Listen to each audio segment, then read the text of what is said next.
През 1945 година Германия престана да бъде държава и се превърна в разкъсана от поражението и окупацията територия. От изток милиони етнически германци бяха изгонени от Полша, Чехословакия и Унгария, изправени пред дълги походи, претъпкани влакове и безразборни кланета. Пътищата се изпълниха с изтощени семейства, влачещи малкото, което можеха, сред глад, болести и студ, докато най-слабите оставаха назад без помощ. В градове и села завръщането на бягащите съвпадаше с масовото пристигане на прогонени от други региони, пораждайки пренаселеност, напрежение и ежедневна борба за чиния храна или подслон.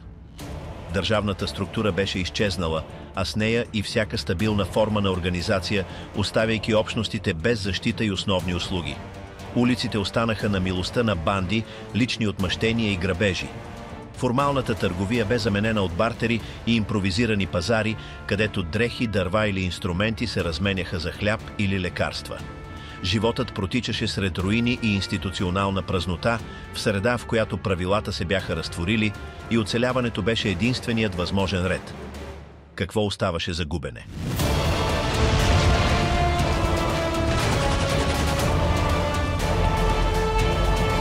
Пълният военен срив. Още в първия ден на 1945 година Гьобелс написа в дневника си, че вражеските въздушни атаки продължават денем и нощем, особено над Кобленц, Касел и Кьолн, отбелязвайки, че Кобленц е бил ударен с особена жестокост, а Кьолн се превръща в планина от руини, докато жителите, останали там, водят живот на непрекъснати мъки. Той разказа за скорошно бомбардировка в Хайлброн, която според изпратен на място сътрудник е оставила града между 70 и 80% разрушен, без вода, газ и електричество, с отчаяно население и мрачно настроение, и се питаше колко още могат да издържат хората, преди да потънат в пълна апатия. Макар тогава военната ситуация да не изглеждаше напълно да влошава този разпад, той вярваше, че това е само пауза преди истинския хаос и беше прав. Само няколко дни по-късно съветската армия започна най-голямата сухопътна офанзива, регистрирана някога, разбивайки крехкото равновесие на източния фронт и унищожавайки всякакви илюзии, че нацистка Германия може да избегне катастрофата, ускорявайки рухването на режима през януари. Клането, което се разгърна в началото на същата година, нямаше прецедент. След години, в които германските сили бяха пренесли терора из Европа, насилието се върна върху собствената им територия с нечувана сила. Докато нацистката империя се оттегляше и съюзниците напредваха от двата фронта с почти беззащитно небе, войната се изле изцяло върху германска земя.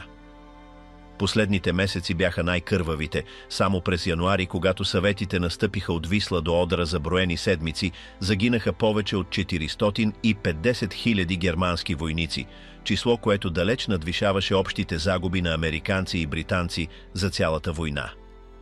През февруари, март и април германските жертви в бой надхвърляха 280 000 всеки месец, а повече от 1/4 от всички военни загуби на Германия се съсредоточиха в последните 4 месеца, с повече убити войници за този период, отколкото през цялата 1942 и 1943 заедно, повечето вече вътре в границите на страната.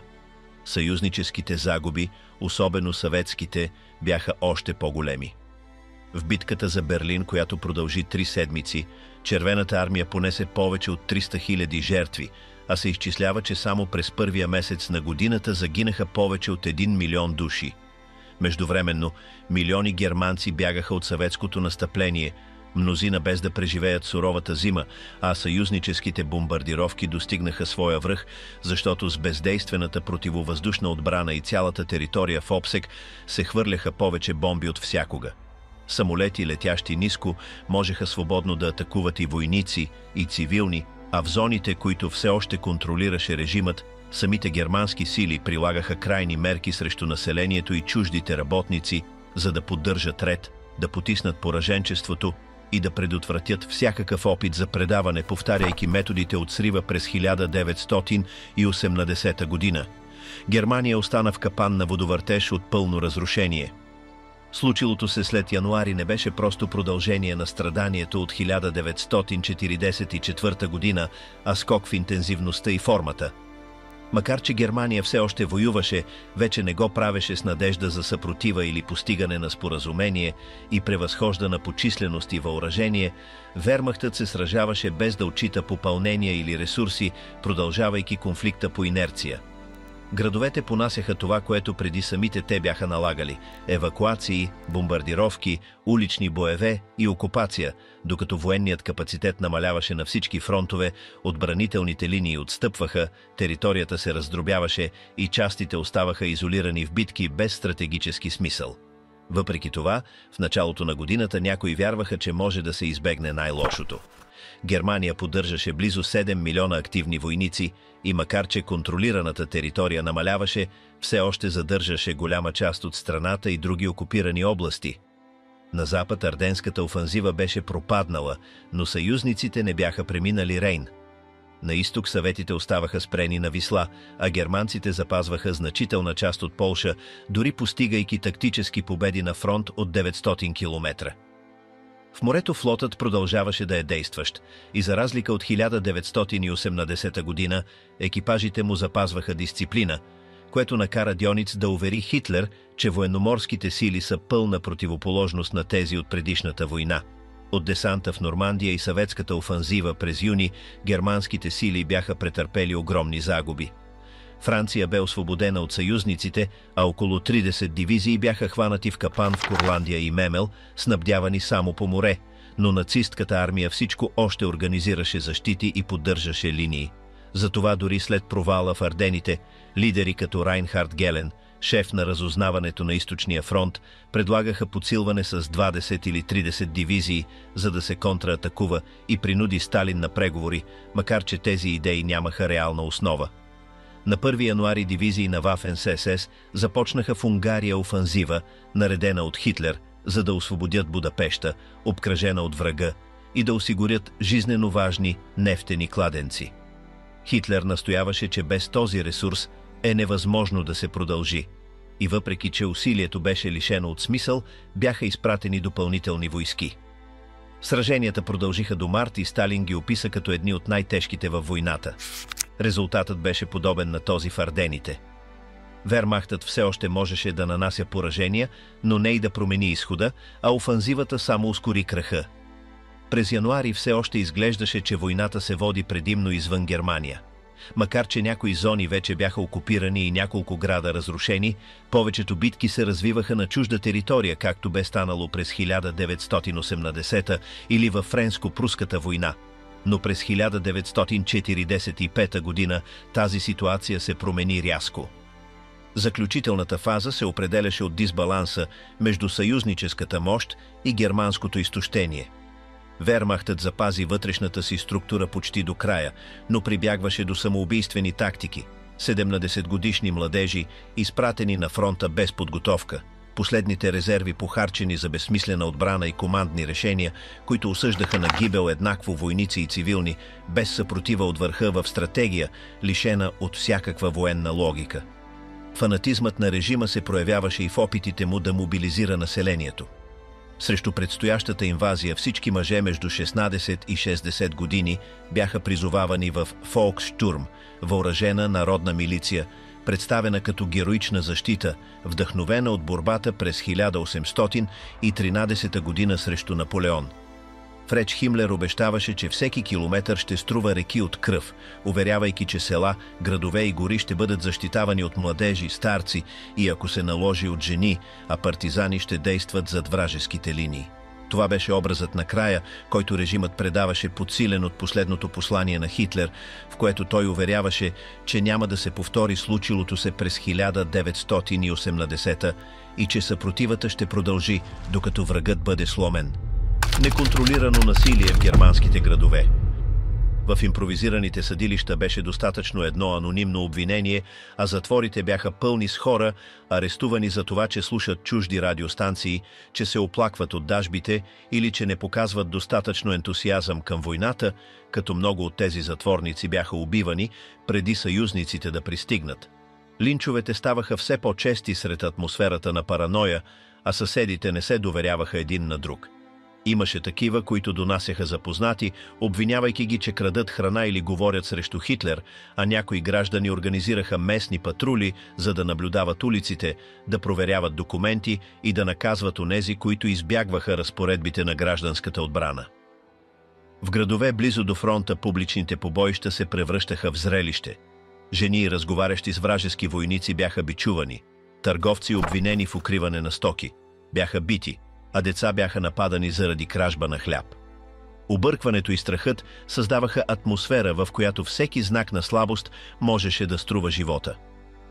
Съюзническите войски, настъпвайки през германска територия, се сблъскваха с изтощено и дезорганизирано население и в много случаи не различаваха бойци от цивилни.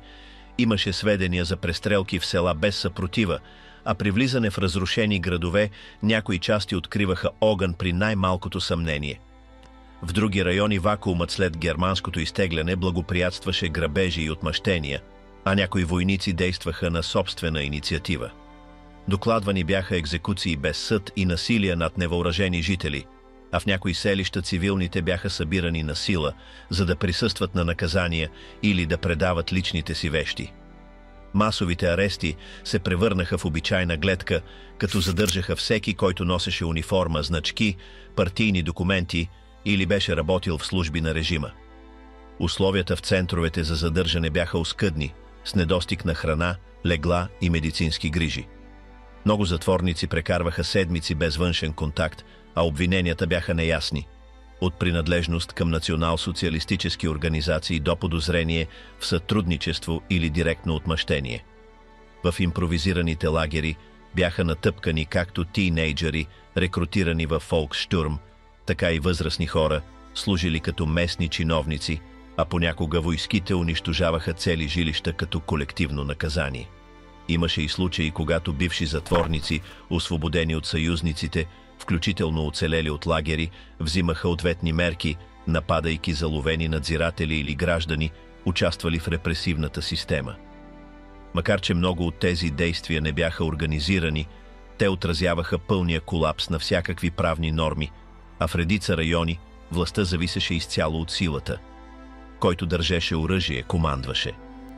Дори след прекратяването на сраженията продължиха инциденти с епизодично насилие, въоръжени грабежи и разчистване на сметки между съседи. Невъзможното бягство от източна Германия. Пресичането на замръзналото езеро Фришесхаф беше една от най-драматичните сцени. Цивилни, опитващи се да избягат, се осмеляваха да тръгнат по замръзналата повърхност, докато от небето падаха бомби, а някои тежки превозни средства пробиваха леда и потъваха заедно с всички свои пътници.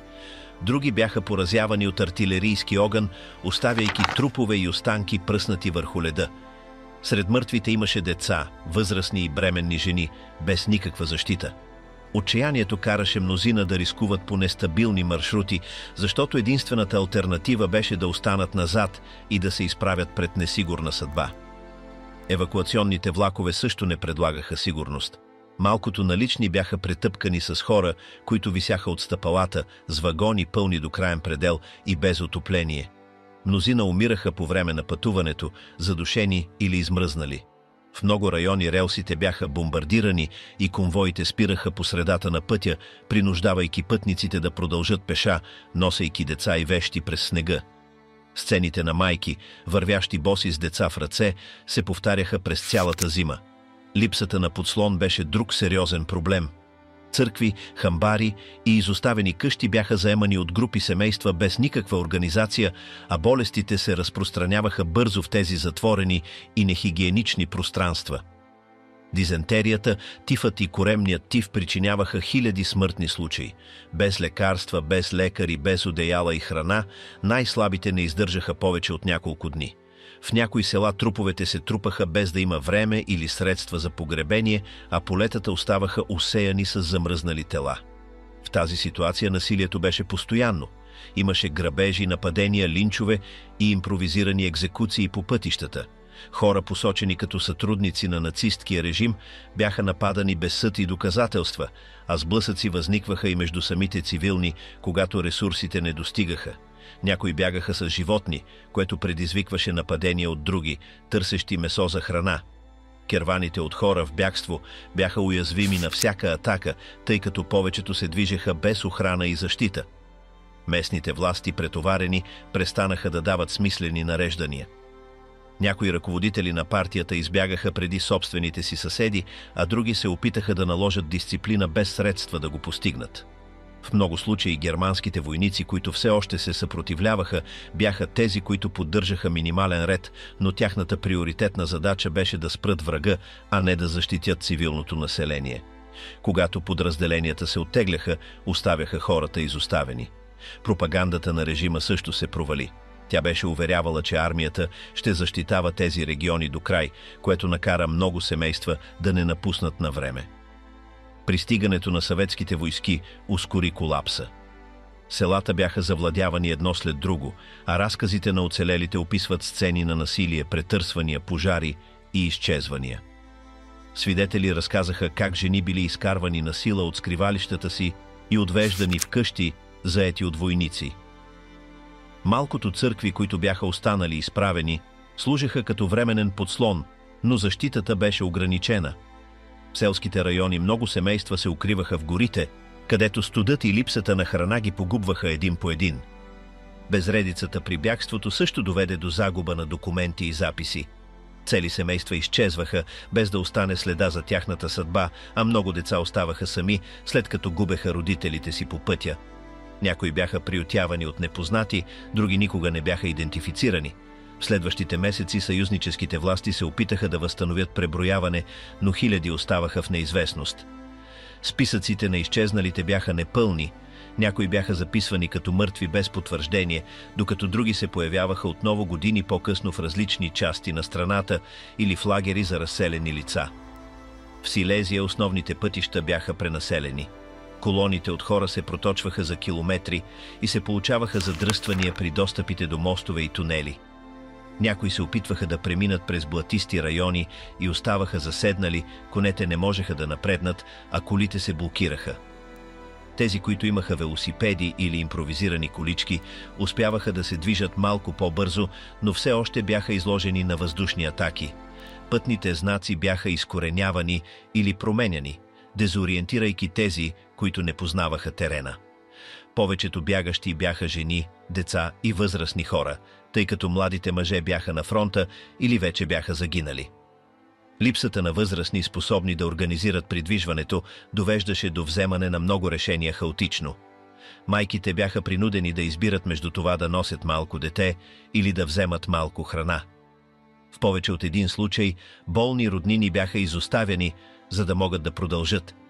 Някои общности се обединяваха, за да се редуват в пренасянето на тези, които не можеха да ходят, но тази солидарност отслабваше, докато условията се влошаваха. По време на пресичането на Висла много бяха атакувани от въздуха. Импровизираните лодки не издържаха тежестта и натиска, а някои използваха врати или мебели като салове. Теченията отнасяха десетки хора, а трупове се появяваха надолу по реката с седмици. Тези, които достигаха другия бряг, се срещаха с войници, които контролираха преминаването. Някои получаваха разрешение да продължат, докато други биваха връщани без обяснение, а решенията зависеха от интерпретацията, която всеки офицер правеше на заповедите. Градовете, които служеха като временен подслон, също се сриваха. Бреслау, Кьонигсберг и Данциг виждаха населението си да се удвоява за няколко дни, санитарните услуги спираха да функционират, а системите за разпределение на храна се претоварваха. В площите и улиците бяха инсталирани общински кухни, но те не стигаха за всички. Хората стояха на опашка с часове за порция супа и много умираха, докато чакаха. Сняг се натрупваше върху телата, а тези, които оцеляваха, предпочитаха да не гледат настрани, като смъртта се превръщаше в част от ежедневния пейзаж. Когато някои райони попаднаха под съветски контрол, придвижванията не спряха. Много бяха принудени да напуснат домовете си по заповед на новите власти, а други бягаха на запад от страх от репресалии. Германското население на изток намаля драстично, имуществото беше конфискувано, а документите анулирани, включително земеделски имоти, семейни регистри и актове за раждане. В определени случаи къщите бяха заемани от други групи разселени лица, което предизвикваше нови конфликти. вътрешният крах на нацисткия режим. Военното напрежение стана непоносимо за режима и властите започнаха да наказват строго всякакви признаци на слабост. Военните съдилища бързо екзекутираха войници, обвинени, че се предават без бой или напускат позиции, а крахът на източния фронт, съчетан с напредването на съюзническите войски от запад, предизвика вълна от насилие, насочена срещу самите германци. В много населени места кметовете бяха подложени на натиск да предотвратят какъвто и да е контакт с съюзническите сили, а ако някой се опитваше да развее бялото знаме, беше обвиняван в страхливост. Някои бяха застреляни за позволяване на влизане на вражески войски без съпротива. Членовете на партията поддържаха строг контрол до последните дни, особено в селските райони, където властовата структура все още функционираше. Там идеологията се крепеше по-стабилно, докато в големите градове хаосът правеше невъзможно поддържането на пълен контрол. Самоубийствата се увеличиха тревожно. В столицата и в други големи градове много хора решаваха да сложат край на живота си пред лицето на неминуемото настъпление на Червената армия. Страхът не се ограничаваше само до чуждата окупация, но и до вътрешните наказания. Имаше семейства, които умираха заедно, използвайки отрова или огнестрелни оръжия, а в подземни убежища често се намираха мъртви тела до остатъци от храна, изгорели дрехи или бележки, обясняващи решението. Идеята за победена Германия беше непоносима за тези, които бяха израснали под пропагандата за сигурна победа. Някои чиновници, верни на режима, доведоха тази логика до крайност. В различни райони отговорните лица на местните служби изгаряха документи, унищожаваха архиви и след това се самоубиваха. Избягването на оставянето на доказателства изглеждаше по-важно от оцеляването. Някои началници на полицията се уверяваха, че нито едно досие не попадне в ръцете на окупаторите и понякога, преди да се самоубият, екзекутираха подчинени, които смятаха за неверни. Страхът от бъдещ съд стимулираше отчаяни и брутални решения. В концентрационните лагери ситуацията беше също толкова критична. С приближаването на съюзниците, отговорните лица се опитваха да заличат доказателствата за извършените престъпления, принуждавайки затворниците да изминават дълги разстояния към райони, все още под германски контрол. Много умираха по време на тези насилствени премествания, а в други случаи бяха убивани преди да пристигнат чуждестранните войски. Малкото, които успяваха да избягат, разказваха, че последните седмици били белязани от хаотично и неконтролируемо насилие. Структурата на държавата се разпадаше бързо. Въпреки че на някои места местните лидери все още действаха, в други властта напълно изчезваше. Радиото излъчваше противоречиви съобщения. От една страна призоваваше да се борят до край, от друга признаваше сериозността на ситуацията. Хитлер продължаваше да издава заповеди от своя бункер, но най-близкото му обкръжение беше загубило всякакво доверие в победата. Разликата между реалността и официалната риторика ставаше очевидна дори за най-верните. На юг някои части се опитваха да организират импровизирани защитни линии, но липсата на координация и ресурси правеше тяхното поддържане невъзможно. С течение на дните все повече войници се предаваха без бой, предпочитайки да се предадат на западните съюзници, вместо да станат пленници на съветските войски. Нацистките власти смятаха този избор за предателство и някои командири нареждаха да се стреля по тези, които се опитваха да избягат на запад. В няколко региона цивилното население беше принудено да копае окопи, да издига барикади и да транспортира оръжие. Подрастващи бяха мобилизирани без обучение и изпращани на фронта, а в Берлин младежите от Хитлер-Югент участваха в последната защита на града. Въоръжени с стари пушки, те се изправяха срещу съветски танкове по тесни улици и разрушени сгради, с изключително високи загуби. Въпреки липсата на опит, се очакваше да устоят до смърт, а резултатът беше едно поколение, унищожено преди да достигне зрелост. Хаосът обхвана и затворите. Някои затворници бяха освобождавани заради липса на надзор, докато други бяха екзекутирани, за да се предотврати тяхното освобождаване от съюзниците. В определени градове, лишените от свобода бяха принуждавани да работят по унищожаване на архиви или по премахването на трупове. Правилата се променяха всеки ден и никой не знаеше какво може да се случи на следващия, докато наказателната система се сриваше заедно с останалата част от държавния апарат. С разпадането на институциите, железопътните гари ставаха неизползваеми, маршрутите блокирани, а комуникациите прекъснати. Много селища останаха изолирани, без новини за напредъка на врага или официални заповеди. В някои региони радиото беше конфискувано или унищожено, а вестниците спряха да излизат. Населението живееше в пълно объркване, без да знае дали да устои, да избяга или да се предаде. Слуховете заменяха информацията, а критичните решения се вземаха на базата на частични съобщения, спекулации или предположения. Липсата на насоки от центъра на властта караше всяка общност да се справя с разпадането по свой начин, с импровизация, страх и противоречиви решения. Слуховете нарастваха неконтролируемо. Говореше се за колони от вражески танкове, напредващи без съпротива, за тайни оръжия, способни да променят хода на войната, или че западните сили ще се обединят с Германия срещу комунизма. Нито едно от тези вярвания не се сбъдна. Поражението беше неизбежно, въпреки че режимът настояваше да го отрича. С всеки изминал ден разпадането ставаше все по-очевидно. Краят беше различен в зависимост от региона. В някои села войниците унищожаваха мостове и пътища преди да се оттеглят, в други просто изчезваха. Цивилните остават изоставени, къщите се плячкосваха от самите си обитатели или от оттеглящи се войници, а в селските райони пристигането на съюзниците донесе известен ред. В градовете обаче вакуумът на властта предизвика насилие, отмъщение и хаос. Чувството, че всичко е свършило, не донесе мир, а повече страх и недоверие. Ответните действия на съюзниците срещу населението. Условията, с които се сблъскаха чуждестранните работници в Германия, не бяха еднакви за всички.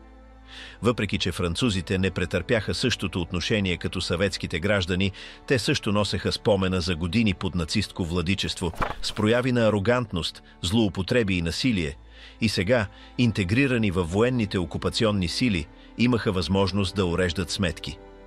Югозападната зона на Германия остана под контрола на френската армия, командвана от Латър Дьо Тасини в рамките на американската военна група, водена от генерал Джейкъб Дивърс. Тази сила бе организирана малко преди това и включваше голям дял войници от Северна Африка, което доведе до слухове, преувеличения и реални събития, които подхранваха страха сред местното население. Няколко района на този регион, особено Черната гора, бяха претърпели малко щети по време на войната и тази комбинация от непокътнати села с жители, които все още поддържаха приемливо ниво на живот, съчетана с пристигането на зле снабдени и малтретирани от своите командири войници, създаде благоприятна среда за грабежи. Насилието като форма на отмъщение не беше изключително за съветските или френските войски. Британските и американските войски също извършваха подобни действия. Сред американските войници масовото убийство на повече от 70 американски пленници от бронетанкова единица на СС в Малмеди през декември 1944 се превърна в символ. Военната преса го определи като убийство на Западния фронт, а към тази новина се добавиха доклади за съюзнически летци, екзекутирани след свалянето им, което затвърди настроенията. Един войник написа на семейството си, че германците са получили заповед да убиват пленените парашутисти и че те са намирали събратя простреляни в гърба, поради което отговарят по същия начин. Имаше случаи, когато германски пленници бяха елиминирани след предаването си, а членовете на СС станаха приоритетни цели. Един американски боец разказа, че въпреки че официално това не се признаваше, се стреля по тези мъже дори ако се предаваха, като отмъщение за зверствата, извършени под режима на Хитлер. Те бяха идентифицирани чрез татуировки с кръвната им група и въпреки че повечето пленници не бяха екзекутирани, много претърпяха кражби, нападения и унижения. Писмата, преглеждани от военни цензори, съдържаха директни признания. Един войник разказваше, че е получил 2 часовника и перо от пленници, както и немски рамки и пистолет. Друг споменаваше, че събрат му е успял дори да вземе немски череп. Някои се хваляха, че са удряли или стреляли по пленници за удоволствие. В друго писмо войник разказваше със сарказъм, че е изпратил часовник на семейството си, отнет от немски капитан, и когато този се оплакал, просто му стрелял. Други описваха как ритали пленници за забавление. Финалните сцени на войната не изключваха жените. В Вюрцбург през април 1945 американски войници грабиха, унищожаваха антики и позволяваха на разселени лица да правят същото, освен това извършваха нападения срещу местни граждани, включително изнасилвания, приписвани на някои афроамерикански военни, което остана запечатано в паметта на жителите. През месеците март и април почти 500 американски войници бяха съдебно преследвани за този вид престъпления. Британците също не останаха на страна. В Золтау, населено място между Хамбург и Хановер, след пристигането на войските, няколко униформени консумираха алкохол, отнемаха бижута и часовници от цивилни под заплаха и изнасилваха жени, една от които бе нападната от офицер. Въпреки че тези инциденти бяха многобройни, те не достигнаха степента на систематично унищожение или масово насилие, което характеризираше напредването на съветските войски. Това, което запали дълбоко желание за отмъщение у западните войски, беше това, което намериха при влизането си в концентрационните лагери. По това време системата вече беше в колапс. Хиляди хора бяха преместени в съоръжения, които не можеха да ги поберат, с пренаселени, нездравословни помещения и неконтролируема смъртност. На места като Берген-Белзен и Дахау, войниците видяха скелетоподобни оцелели, натрупани трупове, непоносим мирис и явни доказателства за масови убийства. Дахау беше един от най-известните случаи. Там, в началото на 1945, повече от 100 души умираха на ден от болести. Когато американските войски пристигнаха на 29 април, те намериха повече от 30 000 живи пленници и хиляди тела без погребение. В комплекса на крематориумите имаше купчини голи трупове, натрупани до 2 метра височина. Сержант от 6-та дивизия, натоварен с илюстриране на сцени, описваше влакови вагони, пълни с тела в рае, бараки с повече от 40 души в една стая и купчини сортирани дрехи. В района на крематориума залите бяха почти пълни до тавана с натрупани тела като дървесина. Имаше и детски дрехи и следи от кръв до насип, където хората бяха екзекутирани. Впечатлението беше толкова силно, че много войници изгубиха контрол. В същия ден на освобождението няколко отговорни за лагера бяха екзекутирани от военните. Един войник написа на семейството си, че след като е видял частично изгорени тела и жертви, убити малко преди оттеглянето на германците, единственото му желание било да убие всеки жив германец. Дивизиите 42 и 45 на армията, след седмици на бойни действия, се сблъскаха с тази картина, без да намерят съпротива и реагираха с ярост. Един свидетел, десетилетия по-късно, разказа, че войниците нарочно наранявали охранителите и ги предавали на пленниците за отмъщение. При един случай войник подаде шпага на затворник, за да обезглави надзирател. Много охранители бяха наранени в краката, за да бъдат обездвижени, без разграничение между виновни и невинни. Дни по-късно германски комунист, бил затворник в Дахау, се опита да сътрудничи с американците за разпределение на храна и подслон, но беше заплашен от войници, които го обвиняваха за всичко случило се. Казаха му, че чужденците са загубили всичко заради него и че е късметлия, че е жив. За британците въздействието от виждането на Берген-Белзен беше подобно. Някои командири възприемаха наказателен подход към германските цивилни. Един британски офицер, участвал в освобождението и по-късно назначен за отговорен за Мюнстер, поддържаше това виждане. Реакциите на освободителите обаче не можеха да се сравнят с омразата на бившите пленници. Един американски разузнавателен офицер разказваше как германски комунист, белгиец и освободен полски преподавател изразявали открито желание за унищожаване на германския народ. Полякът, преминал през Аушвиц и след това през Бухенвалд, молял за божествено правосъдие, за да бъдат унищожени всички германци, а офицерът признавал, че въпреки ужаса, вътрешно се чувства изкушен да го одобри. Много чуждестранни работници също използваха хаоса, за да се отмъстят.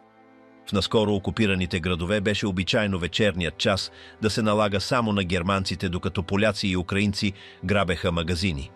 В Мюнхен, макар да представляваха само 4% от населението, разселените лица бяха обвинявани за 3/4 от престъпленията. В Гьорлиц свещеник описваше град под контрол на чужденци, с местни жители, криещи се, и улици, пълни с буклук след грабежите. Някои разкази бяха преувеличени, но други, като този на украинец, работил в РУР, с гордост описваха как, след като са получили оръжие, стрелят по германци веднага след падането на режима. Имаше и отмъщения между самите германци. С колапса на системата много хора се възползваха да уреждат стари вражди. Докладваха съседи с връзки с нацизма, а новите военни власти получаваха писма, посочващи бивши членове на СЛС или местни лидери, които преди са били страхувани. В Мекленбург, след пристигането на съветските войски през юли 1945, се появи вълна от доноси. Тази спирала от отмъщения, често насочена към хора без пряка отговорност за престъпленията на режима, увеличи усещането за несправедливост сред населението. Травмата не произлизаше само от поражението, но и от това да станеш мишена на общото недоволство, чувство, което подхрани в много германци идеята да се възприемат като жертви през следващите години, без да се замислят за това, което страната им е причинила в Европа. Етническото прочистване на германците в изтока. Поражението на Третия райх през 1945 година промени необратимо границите, които до тогава определяха Германия. Големи области от бивша Прусия престанаха да бъдат част от страната. Тези земи са били традиционни центрове на териториалната власт, доминирани от аграрната аристокрация, известна като юнкери. Някои от най-емблематичните им градове са имали ключова роля в германската история. Кьонигсберг, където е роден Имануел Кант, ханзийското пристанище Данциг, където започва конфликтът през 1939, и Бреслау, където населението се вдига срещу французите през 1913 и се учредява Железният кръст. През месеците след краха на нацисткия режим се извършва едно от най-големите принудителни премествания на население в съвременната история. Милиони германски граждани са изселени от бившите провинции на изток от реките Одар и Ниса, както и от Судетите. Тези региони, които в продължение на векове са имали предимно германско население, преминават под полски, чешки или съветски контрол. 1/5 от територията на предвоенна Германия е отделена от страната, а населението й е елиминирано физически или демографски. За мнозина тази териториална промяна е най-тежкият удар от поражението. Сред съюзниците съществува нарастващ консенсус, че източните региони на Германия, свързани с пруския милитаризъм, трябва да бъдат разтурени. Интелектуалци и политици от епохата ги считат за източник на експанзионистка култура, която трябва да изчезне. Освен това, правителствата в изгнание на Полша и Чехословакия виждат изселването на германските малцинства като легитимна мярка, считана за отговорна за дейности като пета колона в годините преди войната. Макар че жителите германци на източна Прусия, Померания, Силезия и Судетите не очакват окончателно изкореняване, тази възможност се превръща в сигурност след края на конфликта. През последните години на войната подкрепата сред съюзническите правителства за осъществяване на масово преместване нараства. Съветският съюз насърчава преместване на полските граници на запад и с това преместването на милиони германци. Великобритания и Съединените щати, първоначално по-внимателни, в крайна сметка подкрепят това решение. Що се отнася до Чехословакия, не се предвижда друга алтернатива, освен анулиране на споразумението, подписано в Мюнхен 7 години по-рано. Целта да се избегнат нови огнища на напрежение оправдава планирането на тези изселвания, които скоро се реализират чрез серия от операции с малък хуманитарен контрол. Между 1945 и 1948 около 12 милиона души с германски происход са принудени да напуснат домовете си. Много от тях умират по време на пътуването, други са убити в актове на отмъщение или умират от глад, студ или болести. В Чехословакия са създадени импровизирани центрове за задържане, където хиляди германци са заключени преди преместването им. В някои случаи са документирани бързи екзекуции, изтезания и физическо насилие като част от процес, съчетаващ отмъщение и етническо прочистване. В градове като Усти над Лабем и Бърно се извършват кланета срещу германското население, много от тях на обществени места и със знанието на местните власти. Потискането включва принудителни марши под въоръжена охрана, при които се кара отслабени или болни хора да продължат без почивка или помощ. В Полша собствеността на изселените германци е конфискувана и преразпределена между новите жители, пристигнали от изток, които също са били изселени поради съветската експанзия. Този феномен на взаимни премествания предизвиква пълна трансформация на демографската карта. Цели села изчезват или сменят името си. Германските гробища са разрушени, църквите са преустановени за употреба или съборени, а гражданските регистри анулирани. Всяка културна следа, оказваща германско присъствие, е систематично заличена. В Силезия операциите по прочистване се извършват под военен надзор. Полски и съветски войски съпровождат преместванията. В много случаи гражданската съпротива се наказва колективно. Жертвите на тези репресии са погребвани в общи гробове, без идентификация или церемония. Някои разкази, събрани от наблюдатели на епохата, споменават цели населени места, прехвърлени във временни лагери, където пренаселеността и липсата на вода ускоряват смъртността.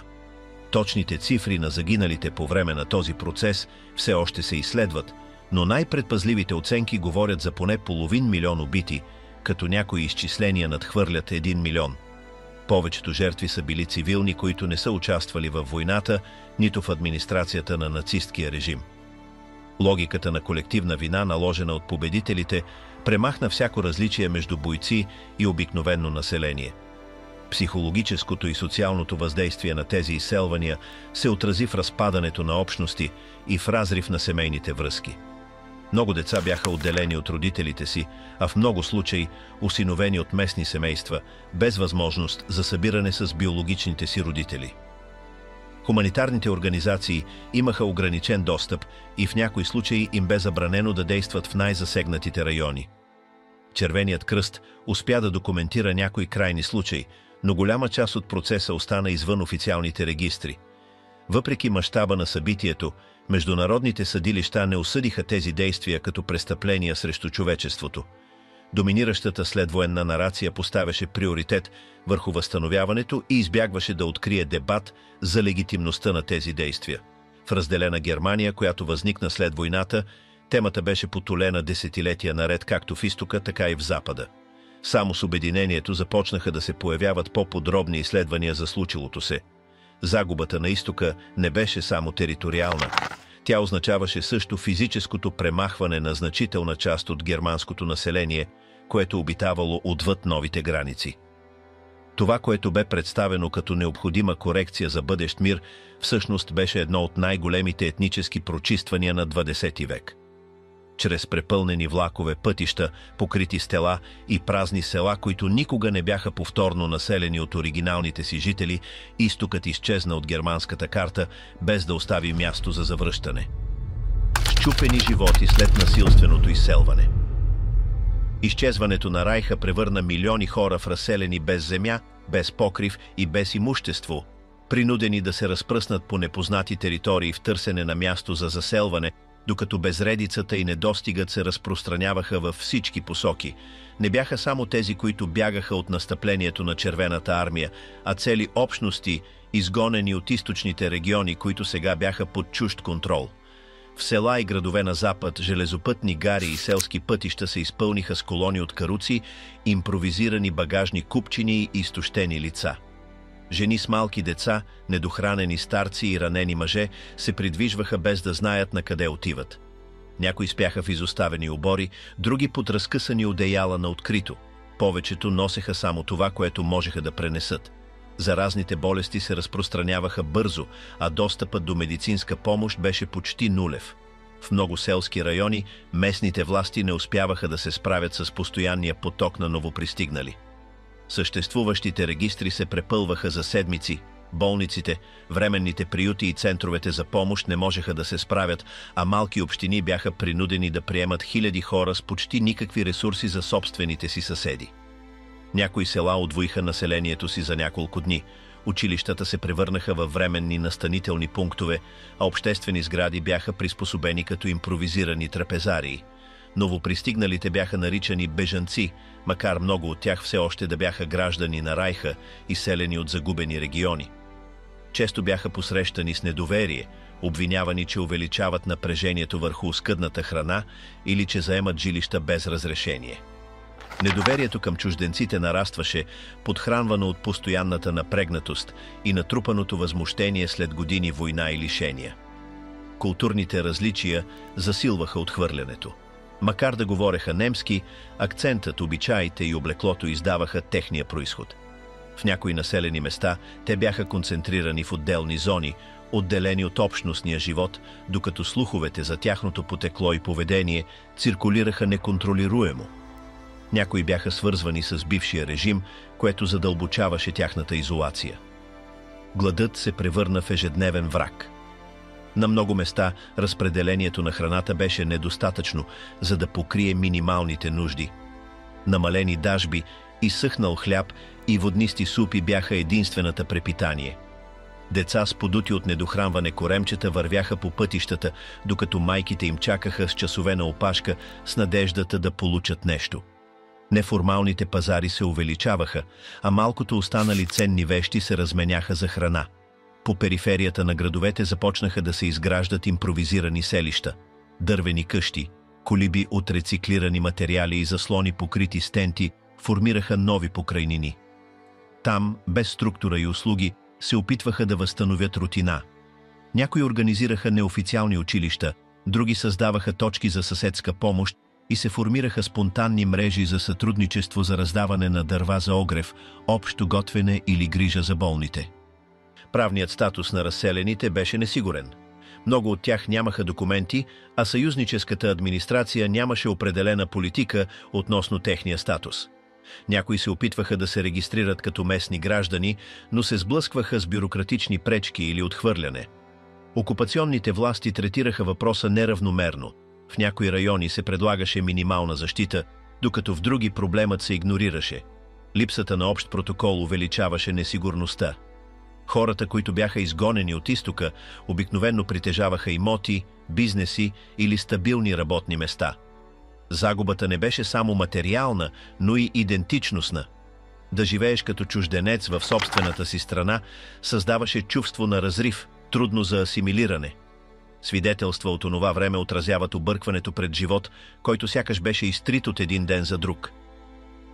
Някои разказваха как за няколко дни преминавали от живеене в семейни къщи към спане върху сламени чували в общински обори.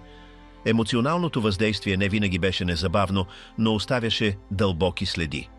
Децата израстваха без стабилни ориентири в среди, където насилието, изоставянето и безнадежността бяха чести. Ученето беше прекъснато за месеци или години. Някои се учеха на занаяти от ранна възраст, за да помогнат на семействата си, докато други оставаха затворени в системи за помощ, които не предлагаха реални изходи. На някои места бежанците успяваха да формират сплотени общности, възстановявайки мрежи на доверие, производствени кооперативи или религиозни дейности, които им осигуряваха известна стабилност. Въпреки това, тези пространства бяха крехки и зависеха от външни фактори като климат, наличност на ресурси или отношението на местните власти. Дори малък конфликт можеше да предизвика ново изселване. Времето не решаваше всички напрежения. Години след края на войната, споровете за жилища, обработваеми земи и работни места продължаваха.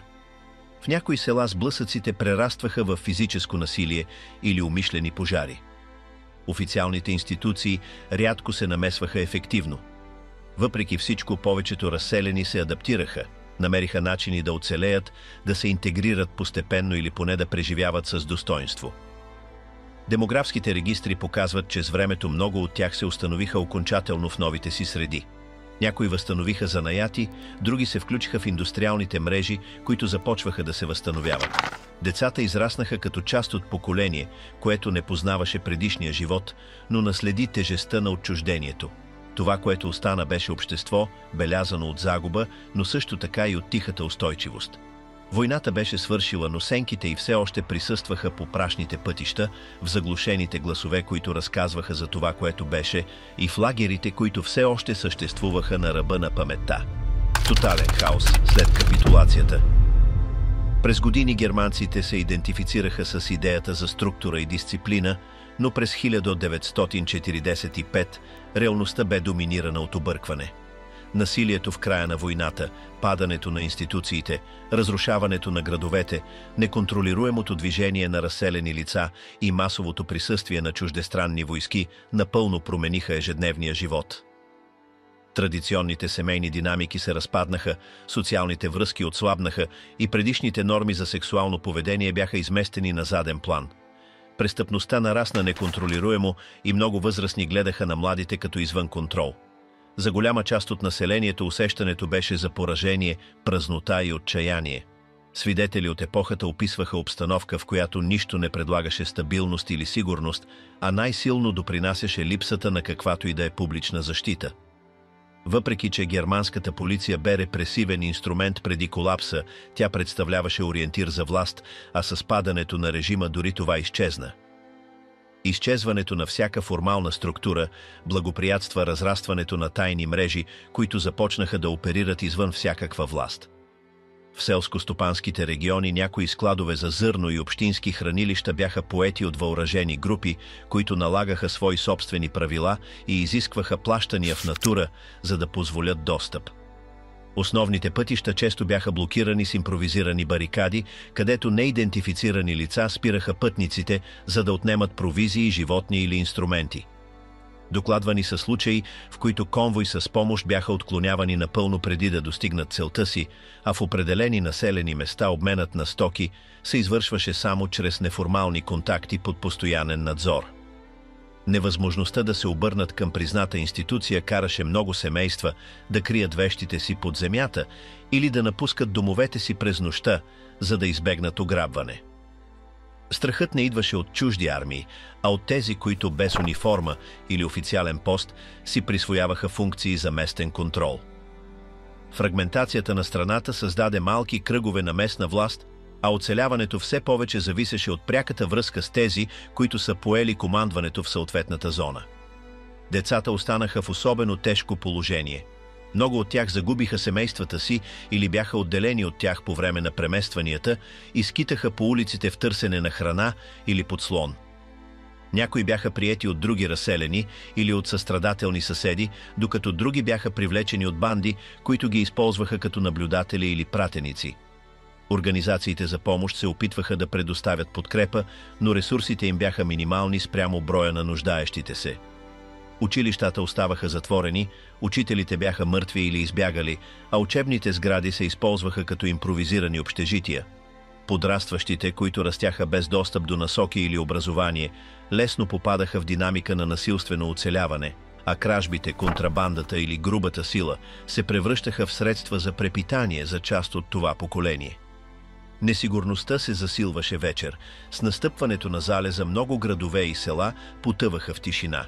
Хората избягваха да излизат от страх да не бъдат нападнати, наранени или разпитвани от групи без призната власт. Прозорците се покриваха с одеяла, а вратите се укрепваха с мебели. В някои райони звукът на изстрели или крясъци бе част от нощната обстановка. Тези, които имаха оръжие, го държаха като единствено средство за защита. Идеята за справедливост бе загубила смисъл. Нямаше функциониращи съдилища, а малкото останали съдии или адвокати липсваха средства за действие. Много досиета бяха унищожени, а гражданските регистри бяха устарели или загубени, създавайки абсолютна правна празнина. Дори явните престъпления оставаха ненаказани. Личните отмъщения заменяха формалните процеси, а наказанията се прилагаха по индивидуално решение. Разпадът се отразяваше и в символичното. Предишните емблеми бяха загубили стойност и нови колективни ориентири не се появиха веднага. Флаговете бяха скрити или унищожени, а фотографиите на лидери изчезнаха от стените. Общинските пространства показваха изоставяне, импровизация и институционална празнота. Църквите се опитваха да заемат това място, събирайки общността и предлагащи духовна подкрепа, подслон или раздаване на провизии, макар и с ограничени ресурси. Населението колебаеше между изтощение и страх, с спомена за войната присъстващ във всяка беседа и с реконструкцията като далечна цел. В този сценарий обещанията за по-добро бъдеще се възприемаха като абстрактни. Единственото реално бе хаосът, всяко решение бе несигурно, всеки ден носеше различна заплаха, а животът сред физически, морални и правни руини се превърна в новата нормалност, без да се знае кога може да се върне нещо подобно на стабилността.